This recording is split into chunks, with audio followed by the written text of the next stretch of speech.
සාර්ථක මිනිස්සු හිතන විදිහ වෙනස්. එයාලා මේ ගමනේ අමාරු දවස් පහු කරද්දී එයාලට දැනෙන අමාරු හැඟීම ගැන නෙවෙයි හිතන්නේ. මේ ක්‍රියාවලිය අවසානයේ දවසක Tamanට කොහොම හැඟීමක් දැනේද කියලයි එයාලා හිතන්නේ. දැනට මේ අමාරු දේ කරන්නේ කොහොමද කියලා දන්නේ නැතත් ඔබ කොහොම හරි ඒක කරන්නයි යන්නේ කියන සිතුවිල්ලයි වැදගත්. ඉතින් අද ඇක්ෂන් එක ගන්න. ඊතුරු හරිය මේ සාර්ථකත්වයේ ක්‍රියාවලිය හරි ලස්සනට ඔබට ගන්නයි. ඔබේ සිහින ගැන ඇහුවම hina යනවා කියලා මිනිස්සු කියයි. ඇයි ඒ? ඒගොල්ලෝ ඒගොල්ලන්ගේ හීන අතහැරපු නිසා. මතක තියාගන්න. ලොකු හීන යථාර්ථවාදී නෑ කියලා හිතන්නේ අරමුණක් නැති මිනිස්සු විතරයි. ඔබට බෑ කියලා දෙයක් නෑ. දන්නවද?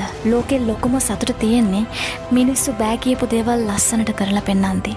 ඔබ පැරදිලා මුල්ලකට වැටිලා ඉන්න කෙනෙක් නම් මේ දැන් ඉඳන් ඔබේ කම්බැක් ස්ටෝරි එක ලියන්න පටන් ගන්න. ඔබේ නියමම අනාගත ඔබව අතාරින්න ලෑස්ති වෙන්න එපා.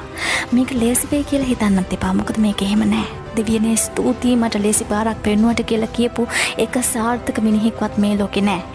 සාර්ථකත්වය කියන්නේ ඔබේ සියලුම බලාපොරොත්තු සුන්වීම් වලින් ඔබ සර්වයිව් වුණාට පස්සේ සිද්ධ වෙන දෙයට. ඉතින් හෙටින් පස්සේ එන හොඳම දවස් වෙනුවෙන් අද වගේ දවස් ඔබට නරකම විදියට දැනෙද්දිත් වැඩ කරන්න වෙනවා. එතකල් ඔබට තාමත් ලැබුණේ නැති ප්‍රතිඵල ගැන පසුතැවෙන ලෑස්ති